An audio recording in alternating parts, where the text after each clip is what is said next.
Blog Talk Radio.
Hello? And good afternoon. Welcome to another edition of NBA Unplugged. Sorry, having a little technical difficulties there. Just hung up on me. I had to call back in. We got Brian with us? You got Brian with you. Hey, Brian. Sorry about that. Some stuff happened here with my phone. So, all right, we got a fantastic episode a couple days away from the trade deadline. And as we've been talking to right now, things have been going on. Now the Bulls are interested in Paul Gasol, so it's going to be very, very interesting. We got a fantastic guest joining us today, none other than Ric Bucher is going to come on and talk to us a little bit about what's going on around the league. So it's going to be very interesting to pick his brain to see what he's hearing, what he's thinking, and I care more about what he's thinking than what he's hearing, in my opinion. I don't know about you, Brian. I kind of care about both. I'm interested to hear about pretty much what he's got across the board. There's tons of names out here, and, as much as you and I have downplayed a couple of the names, or, you and I kind of disagree here and there on who should move and who shouldn't move, the names keep popping up, and they're going to keep popping up, it appears. Well, conversations hit high gear right now.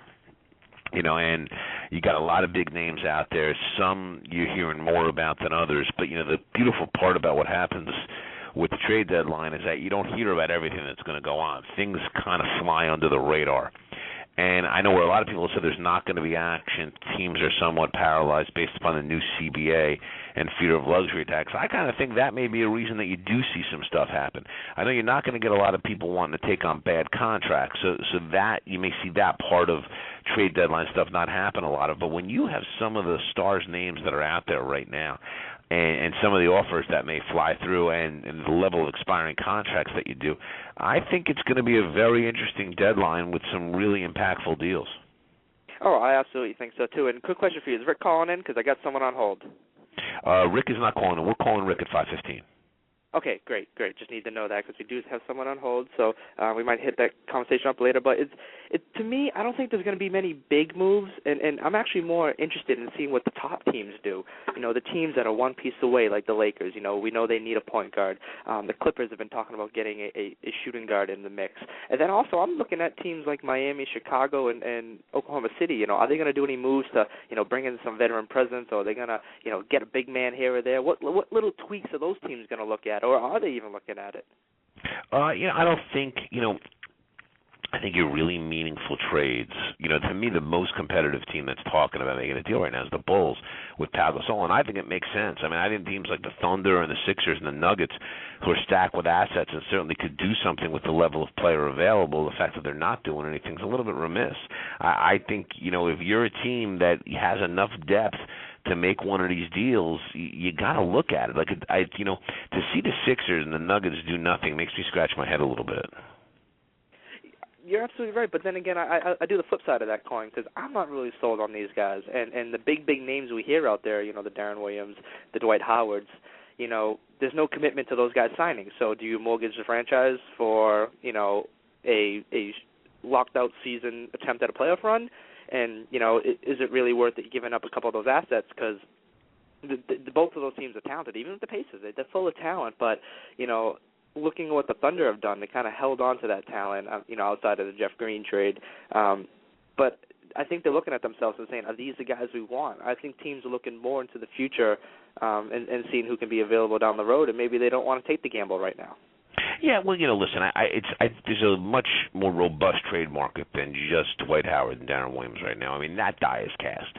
Howard, by Thursday at 3 is going to be on the Nets. I firmly believe that. I've believed that the whole time. I still think, the more I see and the more I hear, I believe that's going to happen.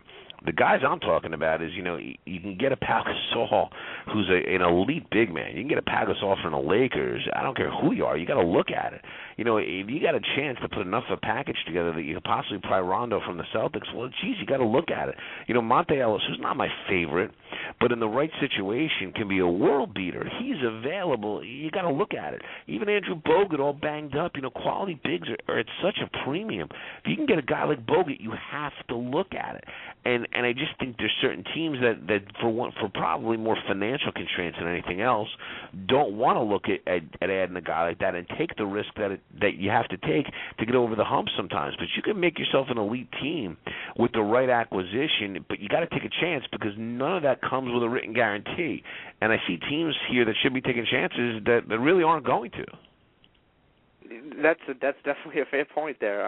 And as the teams you mentioned, Denver, which they've kind of gone the opposite approach. They've had the superstar and they tried to build around it, and maybe their philosophy now has changed a little bit with new GM in town as of last year. He built the superstar and has just been building talent around it.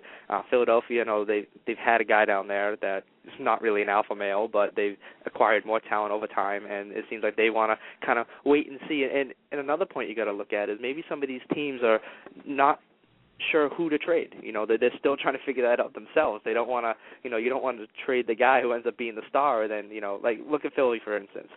Say they trade Andre Iguodala and they keep Evan Turner, then Evan Turner ends up not being who most people think he's going to be, or vice versa. So I think they tend to overthink themselves. I think when it gets to these kind of situations, especially when there's a timetable on the books, and you have 3 days to make a decision, and you're like, you know what, I'd rather just not make this decision right now, and we'll wait it out. Yeah. I mean, listen, you had more than 3 days to make a decision. You had a lot of time up till now where they could decide what they want to do. However, you also look at, I think, not knowing what you have is a decent point in all this, because you want to know that you're not going to trade your next star. Like, I mean, if you're Philly with Andre Iguodala, you know what you have. You might not be positive what you have in Evan Turner. And where I think that Philly originally put Evan Turner in the starting lineup for the sole purpose of showcasing him, I think now he's played so well with such a diverse game and being so productive in terms of what they can do. I think so much of that is, now they're looking at him and saying, wait a second, this kid's really a keeper. I don't think we're going to do anything with him. We're going to keep him. So, that can happen in certain spots. But, again, if I'm Philly, you need a dig so desperately that can score inside. And I would explore a deal where maybe you're moving Andre Iguodala over to Utah to see if you can bring Al Jefferson in. I think it works under the cap, and I think it's an interesting type of deal for them that gives them the low post score they really need badly. Brian, I got to say, you need to just be a consultant for general managers, because every day if we have discussions, you blow me away with fantastic trades that make sense for both teams. You did it last week, and this week, I sat there and said, wow, that's a fantastic trade for both teams. Utah can start over because, let's face it, Al Jefferson's not really an alpha male. He plays like one, but he's not mentally capable of being a leader on a team. That's my opinion. Other people might think differently, but from what I've seen and how long he's been in the league, he doesn't have it. But he'd be a fantastic scorer and a big man for, a Kobe Bryant or, a sidestep, someone else who's the man and can divert to him down low in the post. And that trade makes absolute sense. But the one story that I think that's getting out there, and it's not really out there yet, and maybe you have something onto there, but there's talks about E.T.'s life off the court and his personal issues that he has. It hasn't come out yet, but people are theorizing that maybe he might be bipolar. Maybe that has a lot to do with Evan Turner, having a down year. Evan Turner, yes. I don't have anything on it. I don't know anything about that. I will tell you this much.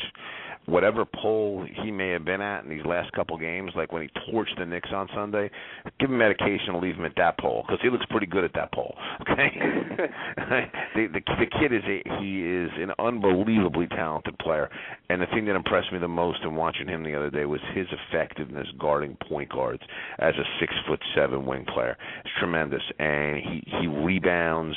He's very active defensively. Terrific player off the dribble. Needs to develop his outside shot a little bit, but considering second year in the league, that'll come. So yeah, that other stuff, what happens in our information-based society, Jacob, unfortunately, is people like to speculate about a lot of off-court stuff with guys, and it's you can speculate on it all you want, but you know very little.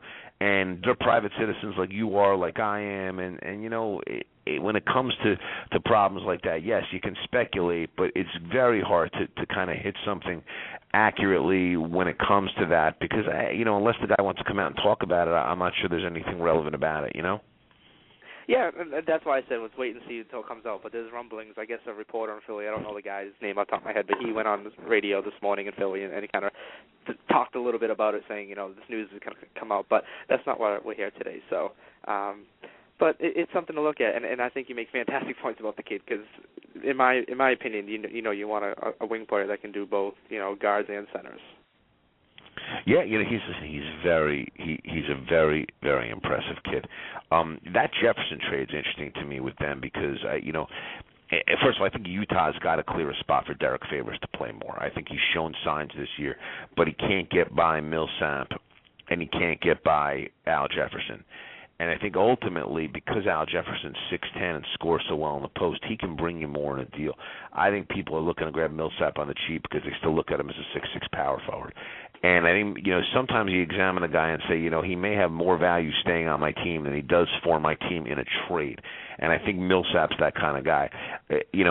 Iguodala coming there, they put Favors in the starting lineup. They could use another athletic wing there that can defend, and he would fit really well there. And that's, that'd be a very interesting guy for them to build this thing around with their young bigs. It would make Utah better, and I think the Sixers would get much better. They can't score inside. If they're not shooting well from the outside, they struggle. And you're never going to win that way in the playoffs. You got to have a bell cow down on the low block to be able to get easy baskets, and Al Jefferson's a guy that can do that. Plus, this year, for the first time in his career, actually learned how to kick out of double teams, and it's been like a light bulb going off for him because he's really been very effective. Absolutely, he's been passing the ball better than I've ever seen him do. So, it's gonna get to a point where are those teams even talking? But it's definitely a trade that makes sense to both teams, and why they're not exploring it, who knows? That's beyond you and me. But let's talk a little bit more about some more obscure possible trades. The Bobcats, to me, they seem like sellers. They seem like they're gonna get rid of any talent that they have and just let the kids run. That they 6 wins now since they won last night. They're clearly going to be in the running for most ping pong balls, and they're just going to have to build the old-fashioned way. It's just tank, get draft picks, hope you draft well, and clear out any of the bad presidents, which is why I'm confused on why I'm hearing Jamal Crawford's name in these discussions. That confuses me as well. I considering that he can opt out at the end of the year, I don't see a major benefit for the Bobcats with him. I've heard a lot of talk with the Bobcats moving DJ Augustin, and I think what you're hearing is the fact that Portland would like DJ Augustin. They think he could fit in well, and what they're offering is Jamal Crawford because you're not going to get Charlotte take Raymond Felton back. And I don't think Charlotte wants Jamal Crawford. I think Charlotte, ultimately if they move Augustin, it's going to be to free up more playing time for Kemba Walker, who deserves more playing time, who I think has played well, and having a backcourt of him and Gerald Henderson be where you start here. I also think I wouldn't mind getting something for Boris Diaw. The problem is Boris Diaw has been, is scratched with the knife and fork, and is not a guy that from a condition standpoint is who you're going to want to bring in for a stretch run, considering how heavy he is. So, Charlotte's in a tough spot here. Augustin's the only guy I could really see going. They'd love to deal Tyrese Thomas, but that he's been such a dog and such a disappointment. That's a contract I don't think anybody's going to touch, and that's the theme here. There's contracts that no one is going to touch. The Warriors would like to move Biedrins. That's not going to happen. It's a contract no one will touch. You see most of your Dwight Howard deals you see coming down the pike have Turkoglu attached to him because he's a bad contract. That's the way to get rid of your bad contracts, is to be able to attach a great player to him. Milwaukee is looking. The Bogut deals they're talking about, attaching Steven Jackson to it, get rid of those bad contracts. And right now, with a new luxury tax coming and a much more punitive luxury tax coming down the line, I just don't see how you're going to get teams with a willingness to take bad contracts unless you're attaching them to a superstar. And which is why Orlando's got a shot here to get rid of Turkoglu, because they'll attach him to Dwight Howard. Yeah, when I first saw that three-way trade, and still, I don't even think the reports got the pieces together. I'm looking at it, I'm like, wait a minute. So Orlando's going to get rid of Hedo, Jason Richardson, and every bad contract that they have to get rid of Dwight. I was like, that just seems too much to me. So and then they would get back, a decent core. The only bad contract they get back was Adrian Biedrins, but they'd get a decent core where I think they could still compete with their playoff spot. Now, no one's pinning them in to win anything this year, regardless if they do a move or not do a move. So I think that's kind of stagnant for their hopes and dreams this year. But it's just interesting seeing all the talks that come out and about. So we'll definitely talk to Rick about all those and get his insight. And with that said, I am going to go jump to grab him. All right? Absolutely. We'll be here. So you hang one sec with our audience, okay? Oh, absolutely. So we've got Adrian Wojnarowski is talking about the Nets and Bobcats are discussing a swap to get Boris Diaw in New Jersey, because New Jersey's trying to clear cap from him. There's no secret there. They want to re-sign Deron Williams. They want to pick up Dwight Howard in a trade, and they want to find a third player to match them. So that will be something very, very interesting to watch. And then, of course, you heard Brian there saying he's pretty positive that Dwight Howard's going to end up in New Jersey by this Thursday. So it's definitely something to take a look at, and it's going to be fun for him to go from the fourth seed in the playoffs to not making the playoffs. And it's going to be, kind of reminiscent of what happened last year with the Knicks when they got Carmelo and made a playoff push. So that will be something to keep an eye on.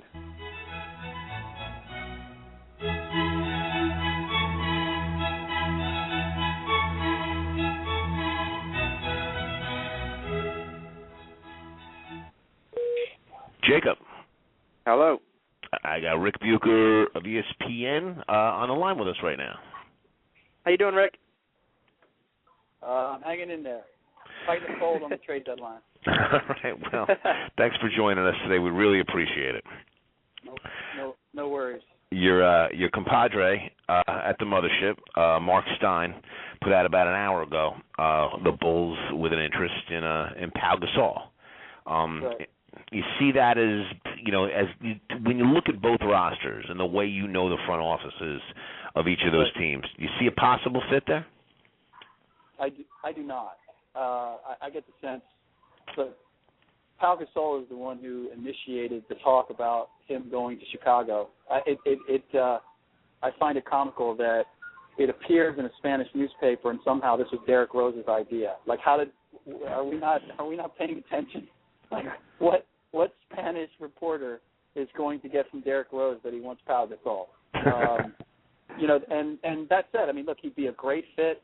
I believe that with just a little bit of help, with some kind of consistent score on the low post, that Derrick Rose would be well on his way to a championship. But it doesn't make sense from the Lakers' end. They're trying to hit a home run. They're trying to transform their franchise with this trade, and I just don't see any combination of Luol Deng and Carlos Boozer or Joakim Noah, or take your pick of anybody on that roster outside of Derrick Rose. I don't see anybody who's going to change the template for the Lakers in any significant way. So now that you just crushed all Bulls fans' hopes of landing a solid big man in the paint for them, where do you see Pau Gasol going if, in fact, you do see the Lakers getting a package that would satisfy their desires? Honestly, I don't see him going anywhere until this summer. The most intriguing thing for me at this point is there was some talk when Carmelo Anthony was in Denver of doing a Pau Gasol for Carmelo Anthony deal. I don't know that they're going to make a deal to save Mike D'Antoni, but that said, Amari Stoudemire is a much more effective player than he plays center. And I believe that the combination of those two could play together and be very effective. In fact, I would dare say they'd be more effective than Melo and Amari playing together. So my big question is this summer, depending on how things obviously end up with the Knicks and the Lakers for that matter, would we hear talk of a Melo for Pau Gasol deal? I was staunchly behind doing that deal when it first came up 2 years ago, 2.5 years ago now. And the only question is, has the nightlife taken so much out of Carmelo Anthony at this point that he's not a player anymore, or getting on the Kobe Bryant program, would that bring him back to where his talent should have him? Very interesting. All right, now you broke a story earlier today about Dwight Howard and the fact that the Magic are willing to kind of make him a de facto personnel king and allow him to make decisions on the possible firing of Otis Smith or Stan Van Gundy. I had heard something similar to this a few months back, revolving around the Nets, Prokhorov and Howard, that Howard was given assurances that he would have that type of power with the Nets, and then seeing what the Nets executed in free agency, bringing in, Mehmet Okur, which was a guy that played with Williams that Williams liked a lot. Williams kind of directed Deshaun Stevenson, and then he wanted Humphreys back. Was this with Orlando? Is it kind of in and of itself, or is it a response to what the Nets were looking to do for Howard in terms of empowering him over their organization? No, I honestly believe this is independent of that. It's not something that Dwight ever asked for. And while he has had disagreements with Stan and doesn't believe that Otis has taken his suggestions as he should have, or executed his decisions on personnel as he should have, this is really it's interesting to me that people are really getting all up in arms about this, because it's a sideshow. It's a reflection of how desperate Orlando is to do anything to keep him. And when I say Orlando, I mean Alex Martin's the new team president who's trying to come in and be Superman and save the day. But aside from that, one, we've already seen it happen in various instances. The Cleveland Cavaliers with LeBron James essentially did the same thing. And the bottom line is, it's not about Stan and Otis. This is about Dwight wanting to be with an organization that he thinks realistically has the means to go after a championship. And I know people can argue that the New Jersey Nets, why would they be at the top of his list? Well, they have Darren Williams, and they have Mikhail Prokhorov, the richest owner in the league, and they have any number of resources to be able to build their team right now. The Orlando Magic are as they are, and he looks at that and says, it's not going to happen here for me. So let me go someplace else where I believe there's a better chance. And that's at the heart of this. I mean, to me, the suggestion that he would be able to decide whether Stan stays or goes, or whether Otis stays or goes, is merely a reflection of how desperate the Magic are to do and say anything that would convince him to stay. Now, you kind of just answered my next question, because everyone's debating about what's more important for these players, and we hear winning, but, I mean, looking at it from my point of view, I don't see how he says no to Chicago. And, we heard the whole Adidas story way back a few months ago. I don't know how much I'd buy into that. I don't think it matters. But, I mean, wouldn't going to Chicago, in your opinion, wouldn't going to Chicago over New Jersey, today be a much better chance of winning this championship today, opposed to seeing what that third star, or who that third star is, and what the rest of the Nets are going to become? If you're absolutely right. If winning a championship, first and foremost, was the objective, then the Chicago Bulls would be in the running. Quite honestly, he wouldn't have already semi-closed the door on the Los Angeles Lakers. He wouldn't be looking at the Dallas Mavericks right now and saying, 47-year-old Dirk Nowitzki and what else is going to be, that's my second choice. So, but there is, that's not to say that he doesn't want to win championships, because the psychosis or the mentality of of a great player is I can win a championship anywhere. I can do it. I can get it done. I just need a couple of pieces. I want to do it, and particularly in this day and age, we're in this is also a new era of players who they want to play where they want to play, and they want to play with who they want to play with. Those two things are, you might argue, you might be able to say, are more important than winning a championship. I would say that they're all on the equal plane. I want to win a championship, but I want to do it with the guys that I want to play with, and I'm going to do it where I want to play with. And this is AAU ball extended to the NBA. That's what we have, is a new era of players who are taking this tack. And it's refreshing for me as a guy who's been around for a while to see a guy like Derrick Rose or Kevin Durant who is breaking that mold, who's saying, no. I don't care. My number one thing is to win, and I can do it where I am, and I'm going to trust.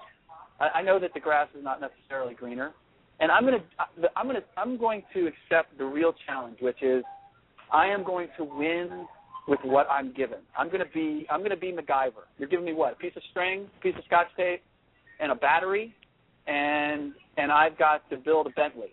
Okay. No. We don't need to go to the Ace Hardware. We don't need to go to Mako. I'm good. I have what I need. Yeah, if you're going to give me more, great. I can use a pair of windshield wipers. But I'm not going to make the excuse that I don't have enough to get it done where I am. And that's the distinction between the two guys I mentioned, Derrick Rose and Kevin Durant, and every other superstar that I can name right now.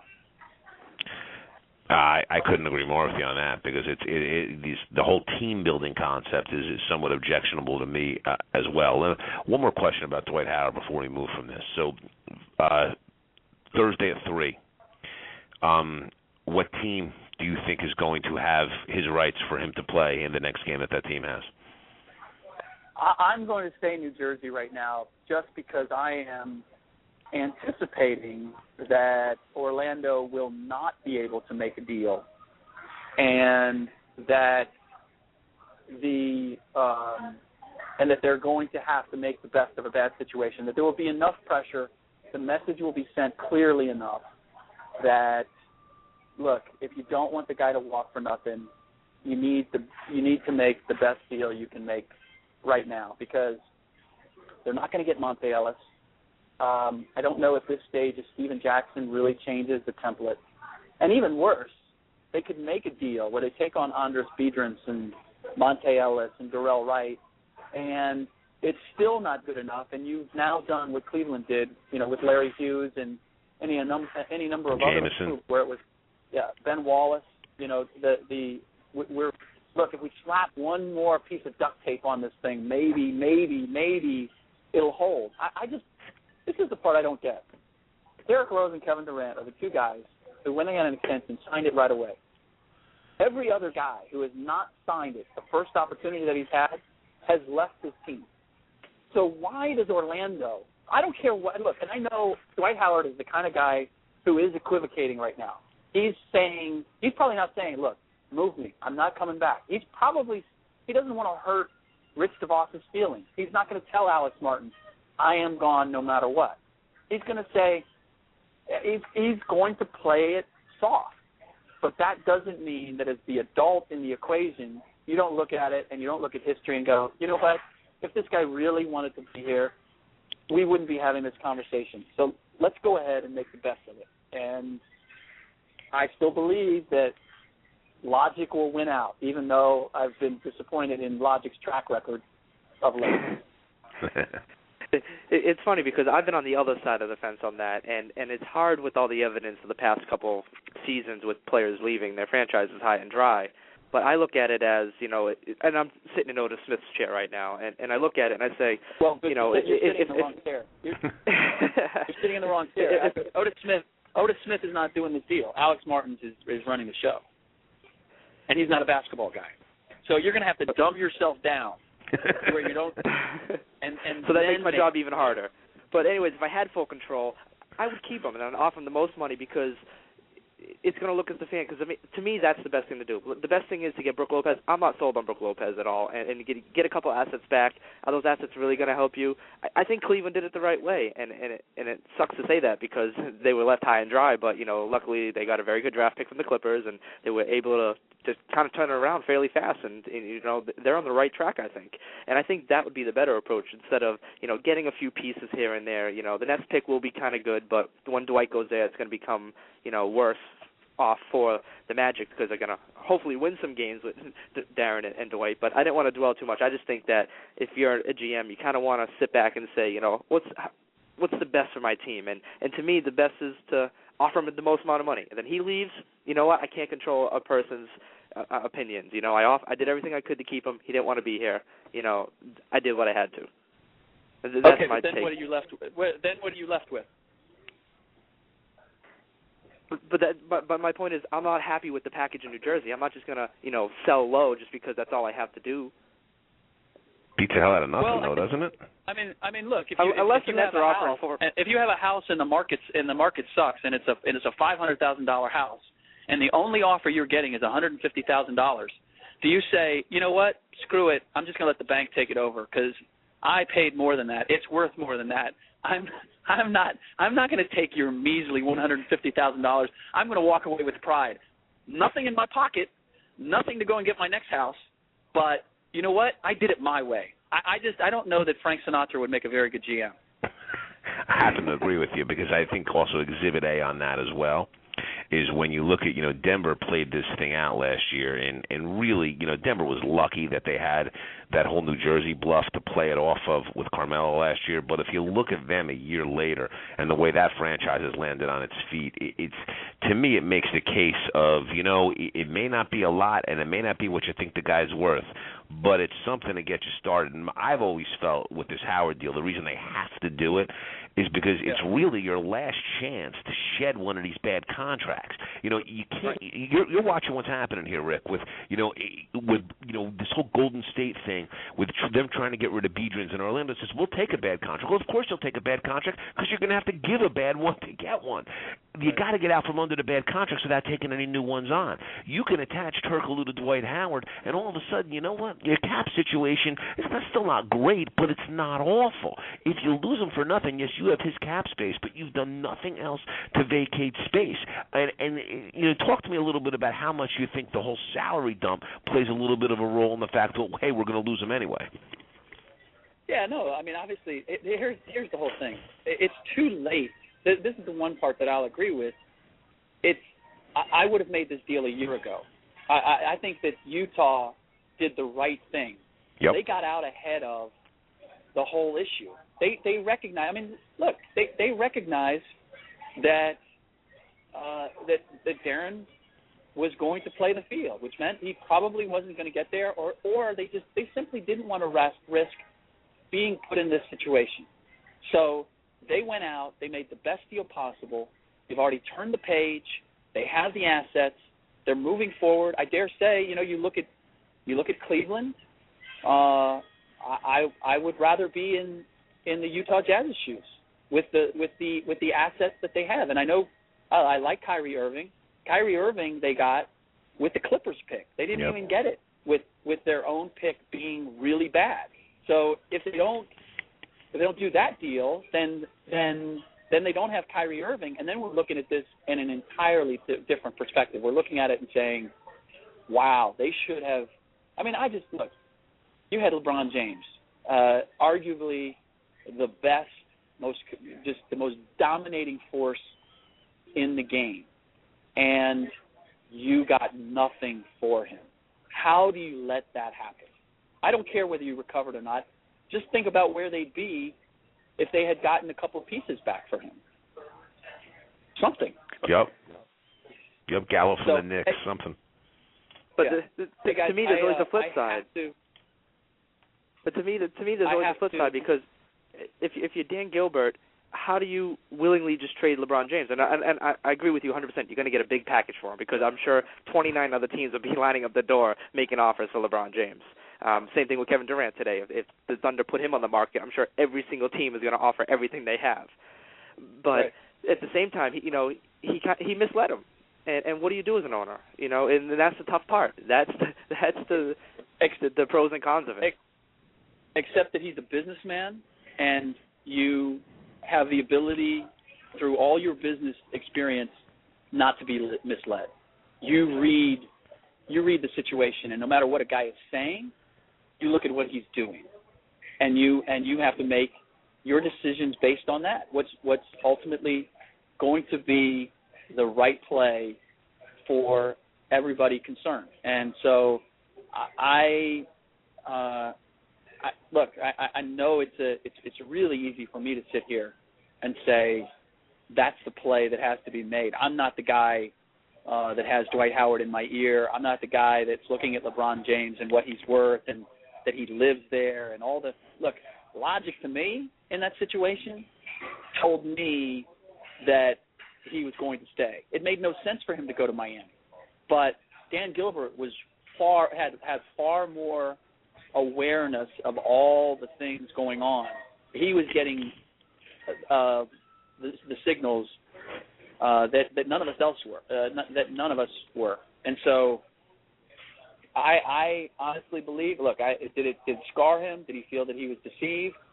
Yeah, but I think on some level he wanted to be deceived. He wanted to believe that he was building this partnership with LeBron James, and that simply was not shared on the other side. Rick, you got to roll? I have to roll. All right. Thanks so much for giving us some time today, my man. Really appreciate it. Feel better, and happy birthday. Thank you. Appreciate it. Hopefully they give you the day off. Highly unlikely. I hear you. Good luck with everything. We'll touch base with you soon, my friend. Thanks again. You. Appreciate it. Yep.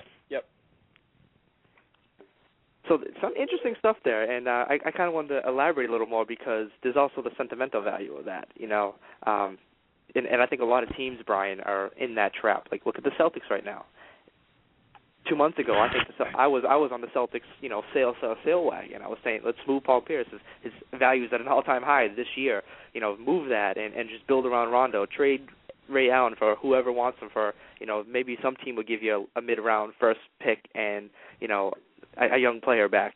I was rooting for those trades to do it, but the team didn't do it. And today, I don't think the team's going to do it. I think they're going to ride out this team. And it's funny because I kind of contradict myself there with the superstars, because to me, the superstar is you just don't give one away.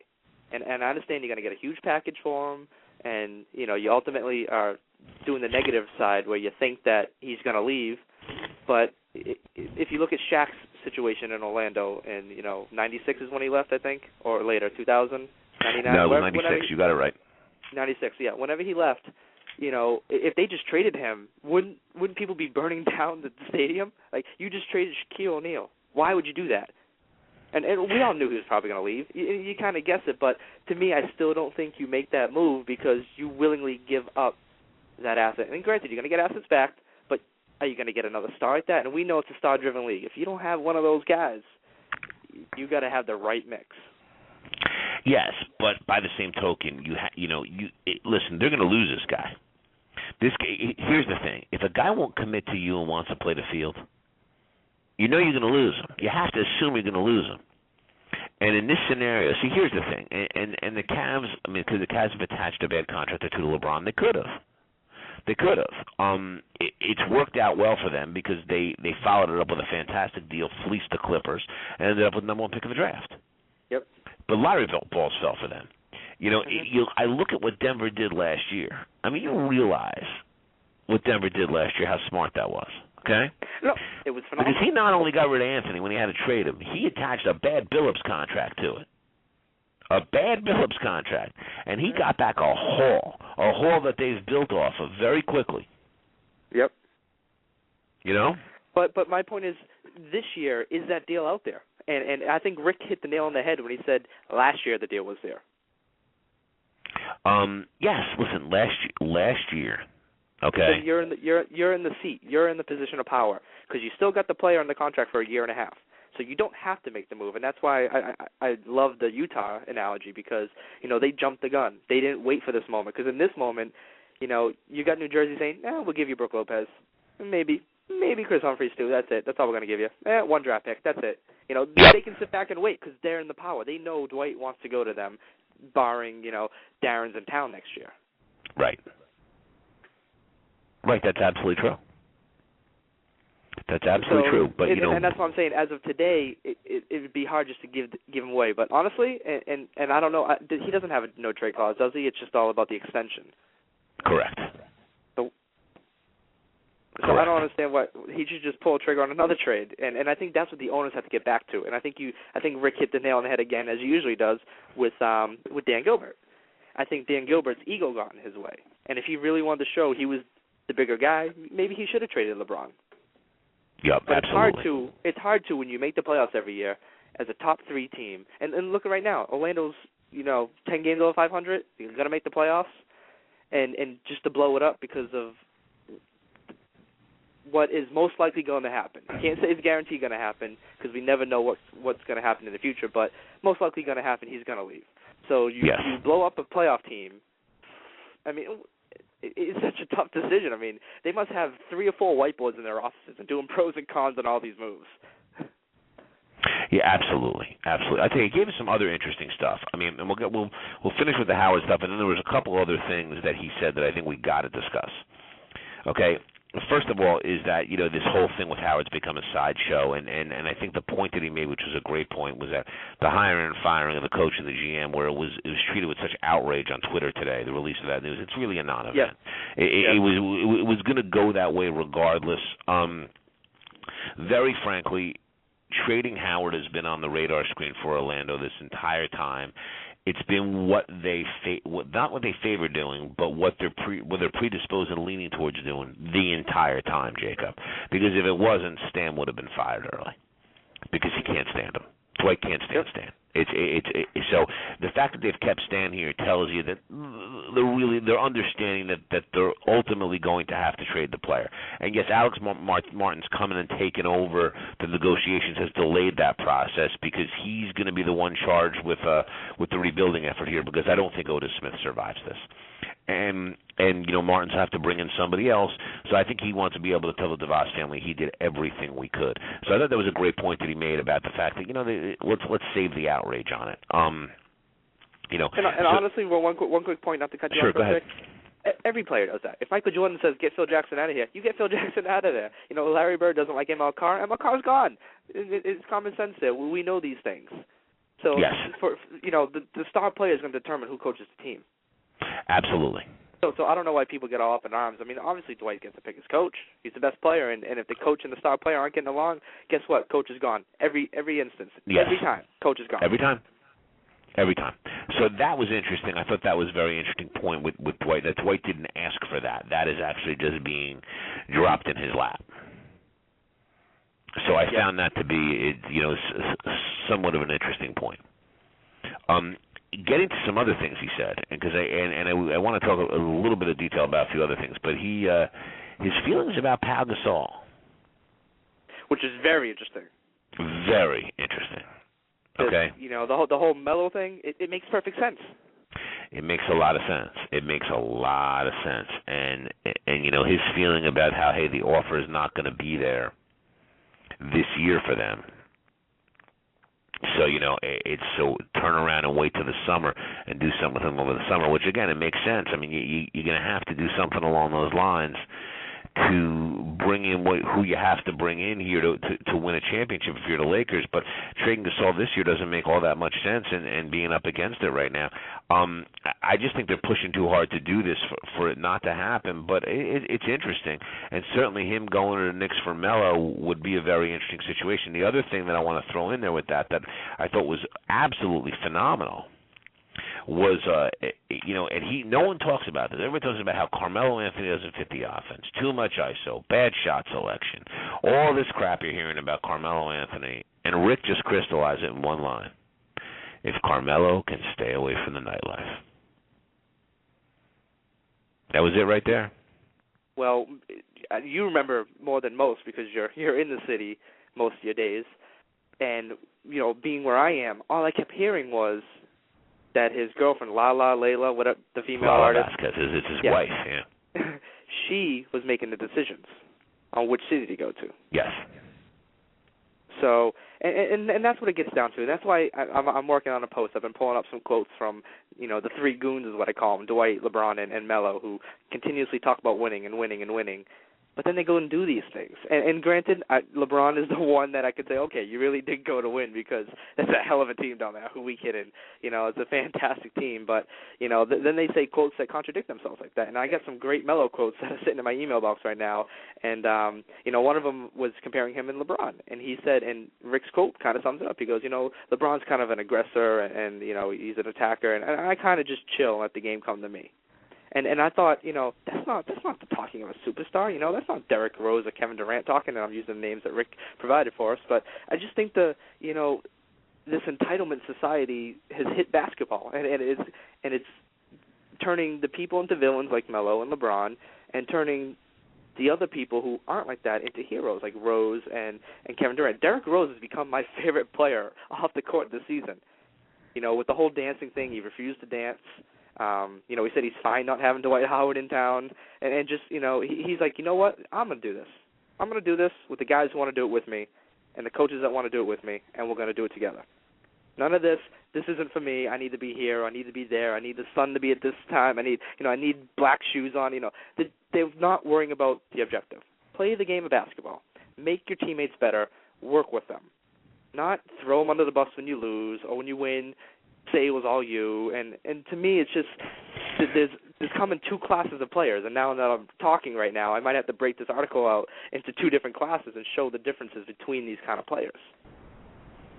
Yeah, I think so. Listen, the point that he made that I love was talking about the old school nature, okay, of what Derrick Rose and Kevin Durant are doing, and we referred to them both as MacGyvers. Just give me what you got to give me, and I'll do the best I can to win with it.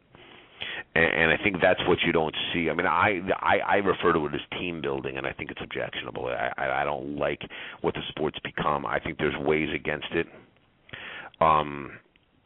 That they certainly could legislate through a CBA against it, but the owners insist on certain things that end up hurting them. We could have a whole conversation here, Jacob, on the fact that, and Nate Jones talks about this on Twitter all the time, but the fact that individual max salaries create these situations. If you got a salary cap without individual max salaries, a team like Orlando could make that choice to outbid for them, and teams couldn't afford two superstars. These options wouldn't be available. But the individual max salaries and the need to have an NBA quote-unquote middle class, creates these situations.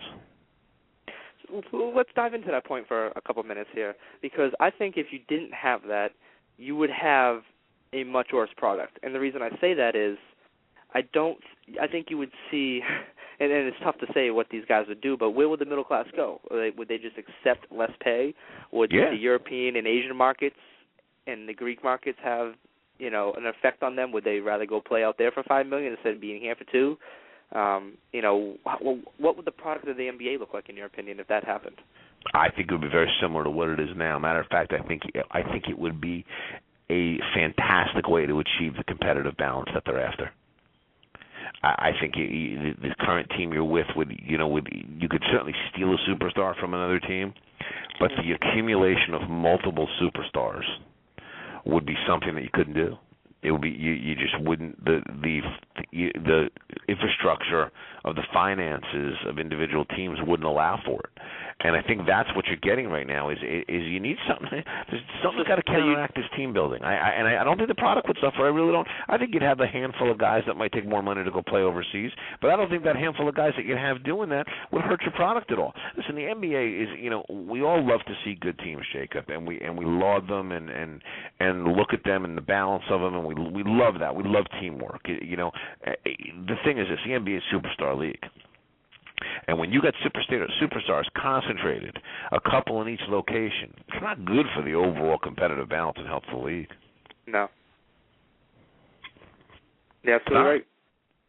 And so I think that would be a way to counteract it. The problem is you'll never see anybody go for that on either side, because the middle class is important. They want there's a middle class that the Players Association wants to preserve. The Players Association, they want that middle class. They do. They want the middle class. Middle class keeps that money distributed evenly. Yep. And then these star players carry him, and the way they look at it with the star players is exactly where Howard's going with this right now, which we didn't get a chance to talk to Rick about this at all. But, listen, Howard's going to, Derrick Rose just signed a $260 million deal with Adidas for 14 years a few weeks ago. Dwight Howard, if he ends up in New York or L.A., has got one of those coming too. Yep. And that's why to him, even if he ends up going there as a free agent, big deal. I'll forego the extra money because I'll just tell Adidas to put it in my deal. But that's the way it's going to work. So yep. the way they look at it is with the superstar players. Well, you know what? These guys are going to be able to get their money in other spots. We can redistribute some of the players' share of the league revenue to our middle class of players, so everybody's getting paid. Yep. It's definitely something interesting, and the reason we're talking about this now is because of the whole lockout situation where they wanted to get a competitive balance, and we all laugh because nothing's changed. Nothing has changed. Yep. Nothing at all. Square one. But let's bang out some of these other trade rumors since we didn't get a chance to talk with Rick. You and I have kind of just put our opinions out there, and I already kind of said I don't see the Celtics doing anything. I really don't. As much as I'd want them to, I don't see them doing anything. What's your take on that? Do you see them making any moves? I do. I don't think it's in Danny's nature to do nothing. Okay, I just don't think it's in Danny's nature to do nothing. I think Danny's gonna try to find something to do here. And here's the thing: it may not be a sell, it may be a buy. It may be a situation where he packages Brandon Bass, who all of a sudden before the season didn't have much value, now has got a tremendous amount of value. But he packages a Brendan Bass and an Avery Bradley together somewhere to see if he can, make one more push for this year. So it wouldn't shock me. I think the Celtics are going to do something. It doesn't necessarily mean they're going to dismantle this team at 23-19 right now, or 22-19, and winning it against the Clippers on the road last night, and the way they were competitive with LA on Sunday. You can make a case that they want to make one last push with this group before everybody's gone. And let's be honest, Bradley and Bass are not two guys that are going to, be huge, pieces of a rebuilding effort. So I think you could see something there, and you certainly could see them bring somebody in interesting. Correct. Well, one of my issues with that is I absolutely love Avery Bradley's defense, and I think when he gets into the game, it changes the pace of the game, and it's helped them through these lull times. But the only thing I agree with your assessment there is they need a big. Jermaine O'Neal is most likely done for the season. Chris Wilcox is out for the season with his heart condition. Steamsma hurt his foot, was still out there warrioring, as many minutes as he can. They're thin. With Kevin Garnett and Brandon Bass, your only bigs, they have to make a move. They absolutely have to make a move, or they're going to go fishing in the D-League. And let's face it, a D-League player in this system is going to look, more lost than a homeless person on a beach. Yeah, listen, they need a big desperately. They need somebody else to come in and help.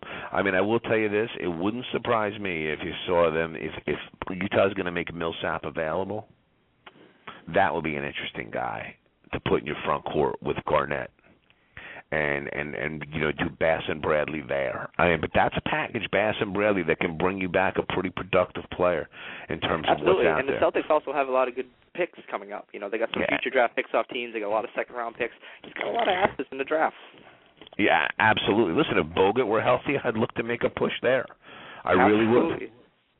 So that would be something. That would be something interesting also. All right, I'm sorry. Go on to the next one. I'm yammering. Monta Ellis, you think the Golden State Warriors are going to make a move? They've been I think that involved dies in every cast. trade.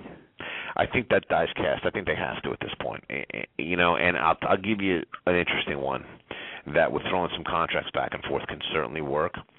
It wouldn't shock me to see Monta Ellis land in Sacramento and Tariq Evans and maybe a guy like Salmons who's making some money come back and land on Golden State. I know that they're tiring of Tariq Evans very quickly in Sacramento, and they've made a decision that the guy ultimately they're going to build around is going to be Cousins. Cousins is going to be the center of what they do there. I think the two of them being kind of immature types of impetuous kids has been a little tough on that organization. But Keith Smart, since he's been there, has forged something significant with Cousins, a trust that just hasn't been forged with Evans. He had Evans playing point guard. Evans wasn't happy at point guard, or was happy at point guard, but wasn't playing it the way Smart wanted him to. Isaiah Thomas emerged. They moved Evans to a wing. He's been sulking on a wing, not playing as well, which Smart doesn't have patience for. Where Cousins has kind of intensified the work ethic, is shown that he wants to be a great player in the league, and certainly has taken to coaching, which is something he obviously didn't do in the prior regime. I think Ellis is a guy that they would go bring in there and makes a nice pick and roll combo with Cousins. And I look at Golden State, they got to separate Ellis and Curry some way, somehow. And I think Evans is such a tantalizing talent that if they could get him to fly right, accept the qualifying offer next year, they have a year and a half to get him doing things the way they want him to do it, and then look at signing him to a long-term deal and making him a building block.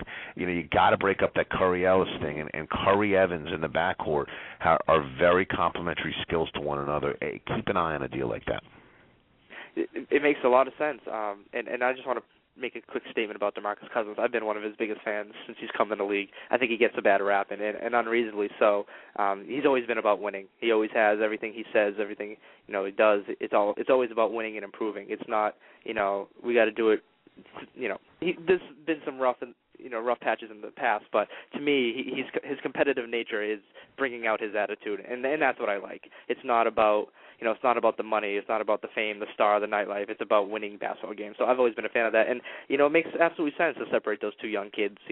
They might both be bad influences on each other, and you got to separate them and get some veteran leadership in there, and get rid of the influences. Like Ricky Davis, to me, has been the worst influence ever. Those stories back here when, he's rolling his eyes and in huddles and stuff like that, and just disengaged in what was going on with Doc in, 2006 with those teams. And, I was there watching it, and it was tough. It's hard for a coach to teach the ones who want to teach when you got that going on. Absolutely. And Evans this is now 2 coaching regimes that Evans been a problem for. So, at one point or another, it's not the coach, it's the player. And I think if you're the Kings, you're not looking to sign Evans long term. He's not a guy you want to hitch your wagon to. And they got to be careful with money. Ellis is a guy that is signed for another couple of years. Granted, it's some big money, but Ellis needs the ball in his hands. It's still valuable, I think. He is, and Ellis needs the ball in his hands to do his thing. You've seen a renewed commitment to passing this year from him. Granted, I can't stand his shot selection, and I think he's a horrific defensive player in spite of the steals. He over-gambles, and he's just not a good on-the-ball defender. With all those things said, I think for Sacramento it becomes an exciting player. Keeping in mind him and Smart have a relationship from Golden State when Smart was a head coach there last year. Now, granted, Mark Jackson's got them to fly right a little bit, but maybe some of that transitions over. It's an interesting situation for me. I think Golden State has to do something to get out from under these two guys together, and I think Sacramento is in a spot where, if they can get the right kind of value for Evans, they're going to move him. Yeah, and with all the financial problems they're having, on and off the court over there, it makes absolutely sense. And go back to Monta's contract, 10 years for a guy like Monta is not bad at all, especially if he's going to be your second or third player. That's what Ray Allen's making right now for the Celtics. It's worth it to me. And he's still young enough where he can learn. And I always think that a good defensive system, not saying the Kings have it, but a good defensive system can hide a lot of defensive inabilities on an individual. So that's definitely something interesting to look at. Now, let's talk about Cleveland, because Cleveland's got a couple players that have been talked about. I know we got a few more minutes here, but Antoine Jameson and Ramon Sessions have been brought up multiple times. Do you see Cleveland being a stellar in any of their veterans? My gut with Cleveland, considering Jameson's in the last year of a contract, is I don't think they're going to do anything. I think they're going to sit tight because it's like $17 million. It's going to be a tough place to put that contract. And truth of the matter is, right now they're a game behind the Knicks to make the playoffs. And this is a team with Kyrie Irving leading the way that if they could get into the playoffs, it's going to be valuable experience for them. Valuable experience. So I will tell you, I absolutely wouldn't make a move if I was Cleveland. I don't think they're going to make a move. I think they're going to go with what they have. They got plenty of young players. Obviously, another first-round pick next year they'll be able to add. Jameson's contract will be off the books. They're very slowly cleaning it all up, but I wouldn't be in a hurry to make a trade if I'm them. I agree with you 100%. Keep those veterans here. They show the kids the off the court stuff. You know, how to pack for road trips and how to conduct yourself, how to schedule your life off the court, and I think that's probably helped them out tremendously. Especially a guy like Tristan Thompson. You know, young kid, you know, out of Texas and going up to Cleveland. He's probably lived in Texas his whole life. But real quick, let's bang it out. Milwaukee Bucks. Do you see them being sellers in Brandon Jennings, Steven Jackson, or Andrew Bogut? Does anybody take any of those guys? Well, I think they want to move Bogut. I think they want to attach Jackson to him. I do think it's possible you see Bogut move. I think Bogut's going to be a guy, especially if Gasol comes off the market, that you're going to see teams looking for a big start to knock on. The problem with Bogut is that you just don't know. You know, he may be okay for the playoffs, but you got a risk there, and there's a lot of injury risk. But you forget about Bogut. He's only 27, so he's a young guy. I think they're going to do something with Bogut. I think they have to get Steven Jackson off this team, hell or high water. And I think to the point if it means moving Bogut, they'll move Bogut. And I do think you'll see something there. I think Bogut will go with Steven Jackson attached to him. Yeah, Scott Skiles is a tough coach, especially if you got strong personalities in your players, and if you don't get off on the right foot, it's never going to go on the right foot. Scott is a very stubborn guy. He's not someone that's just going to change his ways for one player. So they got off to a bad start to start with, and it's just been snowballing to a point where it's like, you know what, Steven, don't even come here anymore. We'll just pay you, stay at home. Absolutely. Any other trade predictions before Thursday's deadline that you got for us? I will tell you this. I still think you'd see Steve Nash move. I know there's no talk about it right now, but I still think you could see Steve Nash move. Call me crazy. I think it makes too much sense for him not to move. Yeah, I mean, he's not going to say anything, and he's never said anything in his 80 years he's been playing basketball. Yep. He's just going to say the right thing at all times, and he's the definition of a true professional. So I agree. He's not going to say anything, but at some point the franchise owes him something, and I think they do. Send him to Miami for Norris and a first rounder or something, or find a way to make the salaries match. But get him on a team that he has a chance to win a ring before his day's done. I think they're going to try to. I don't know about a team to win a ring, but I think they're going to try to get him somewhere where he can play in a playoff game. The place I would watch him is Dallas. Because if he could see Dubois and one of the expirings, and a good way to rid themselves of Odom, to send him there, then they'd buy out Odom, and he'd be an interesting buyout guy to go to a team. But that's not a bad take home for a half a season of Nash for the Suns. Not at all. He's familiar with the system, and I'm sure everyone would like that if it went down. It'd be an interesting move, nonetheless. Absolutely would. I got to run here, Jacob. It's been a pleasure, my man. We'll sign it off, and we got to thank Ric Bucher again for coming on and joining us. He does a phenomenal job every time he joins us, but the higher powers took him away from us, so hope he feels better. I know he's a little under the weather with all this weather changing. It's been tough, but that's Brian Godseller from thehoopscritic.com alongside of me. I'm Jacob Noble from theprobasketballtalk.com. This is NBA Unplugged. This is our trade deadline podcast, so we will be back next week, and we'll talk about all these changes that might have happened. And everyone take care. Have fun. After I'm gone, your Earth will be free to live out its miserable span of existence as one of my satellites. And that's how it's going to be.